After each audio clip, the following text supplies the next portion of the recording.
कार्यकर्ते आपले तोलामोलाचे कार्यकर्ते सगळ्यांचे मी आल्याबद्दल आभार मानते. आता हे जे आपली आदिवासी समाजाची महिला आहे औरंगपूर गाव, त्या गावामध्ये एकच कुटुंब आहे.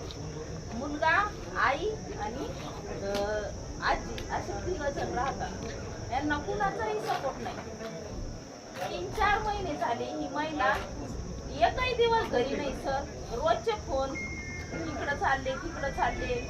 आयजीची परवानगी आणली, एसपीची परवानगी आणली, सरांना फोन, सरांनी एवढे प्रयत्न केले. एवढं मुज्जर आहे पोलीस प्रशासन. बापरे, यांच्यासारखे केंद्याच्या कातड्याचे. आणि हे दगड किती हलवले, दगड तरी हलतो पण हे लोक हलत नाही. आणि यांना गरिबाची किंमत नाही कळत. आज विठ्ठल भाऊ आमच्या लाशा सोबत सुद्धा खेळते ते लोक. आज 3 दिवस झाले तरी यांनी निर्णय घेतलेला नाही. म्हणजे यांना दुसरे गोरगरिबांचे लेकर मेल्याची यांना बिलकुल कदर नाही. आज खेळतात, हसतात. आरोपी रोज संध्याकाळी यांच्याकडे.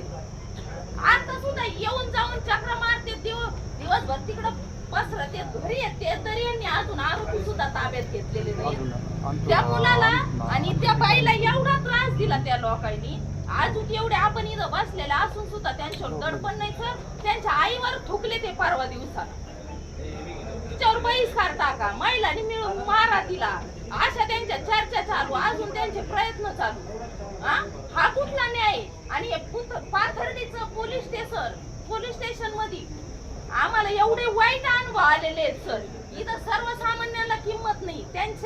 त्यांना सर्वसामान्याला न्याय मिळत नाही. इथं फक्त पुढारी आणि पैसा चालतो. एकही केस अशी नाही का एखाद्या 10 केसेस आहे पैसा घेऊन केस मिटवल्या तर एक सैल सोडली का जाऊ दे बा फ्री मध्ये. हे रखडून इकडून काय भेटतंय का तिकडून काय भेटतंय का, इकडं घुसते तिकडं घुसते. 10-5 मिनिटात का याच शोधात राहते ते. आणि गोरगरीब लोक आले ना त्यांना धमकायचं, अरे रावीची भाषा बोलायचं. आज ते विठ्ठल भाऊला जरी अरे रावीची भाषा बोलले नसते त्यांचा कशाला मृत्यू झाला असता. लय गंभीर गुन्हा दाखल करणारे कोण म्हणे लहान आहे सर. आपण कॉन्फरन्सवर बोललो, काय बोलले ते ताई तुम्ही त्यांना पाठवून द्या, मी त्यांचा व्यवस्थित गुन्हा दाखल करून घेतो. खोटं बोलले, गोड बोलले. आणि यांना तिथून पोलीस इथं गुन्हा दाखल करायला बोलवलं. आणि इथं आल्यावर त्यांना धमकवलं त्या ताईला. म्हणून त्यांनी पेट्रोल ओतून आतमध्ये आणि त्या म्हणे मी संपलेलीच म्हणे ताई. आज बी संपली, उद्या बी संपलेली. या लोकांनी एवढा छेड केला की त्यांना जगणं सुद्धा त्या मुलाला मुश्किल झालंय. तो मुलगा लॉचं शिक्षण घेतोय LLB चं. त्याला पण कळतंय ना काय तो. त्या मुलाला परीक्षेला जात असताना त्याला ओढून मारलं. आजही त्याच्या हाताच्या जखमा पुन्हा वागत. आपल्याकडे सोशल मीडिया सगळ्यांच्या हातामध्ये मोबाईल. ज्यांच्याकडे ज्यांना जेवढं लाईव्ह करता येईल तेवढं लाईव्ह करा. आपल्या मोबाईलवरून जाऊ द्या, राज्यभर गेलं पाहिजे सगळं. काय आता ह्या ताई काय बोलतात, त्यांचा अनुभव सांगतायत, या पोलीस स्टेशनचा काय अनुभव, हे सगळं गृह मंत्रालयापर्यंत जात आहे. त्यामुळे ज्यांच्याकडे आहे त्याचा वापर करा. छोट्या क्लिप करा, व्हायरल करा. तो किती नालायक आहे जरा कळू द्या ना राज्याला. आज सर मला असं म्हणायचं,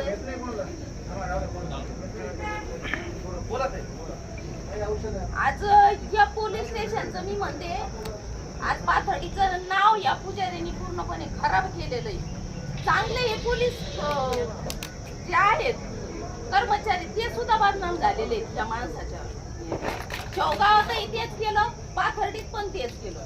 जो कोणी आला का वंचितचा म्हणला का याच्यावर कसं त्याला अटॅक करता येईल, ही एक षडयंत्र त्यांच्याकडे.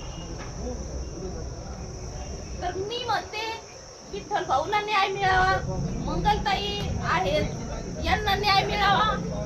माझी एवढीच मागणी आहे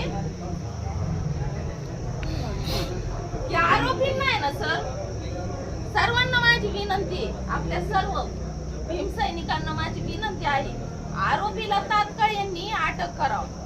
हे यांच्या समोर येते, रोज संध्याकाळ सकाळ भेटून जाते सर. अधिकाऱ्यावर कारवाई झालीच पाहिजे. विठ्ठल खर्चांना न्याय मिळालाच पाहिजे. विठ्ठल खर्चांच्या मृत्यू जबाबदार असणाऱ्या अधिकाऱ्यावरती गुन्हा दाखल झालाच पाहिजे.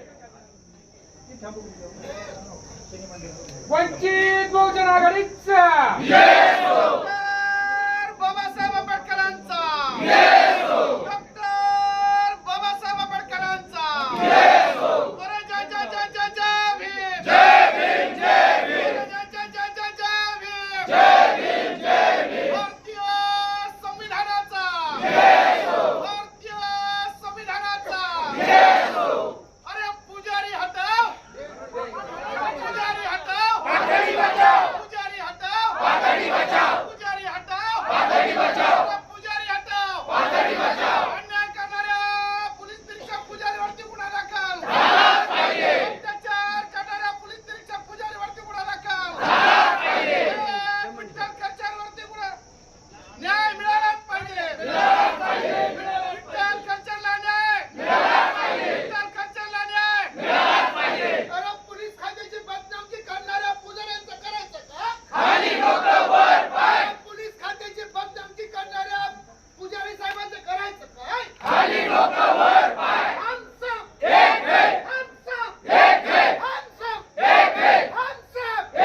तुर्तास एवढेच.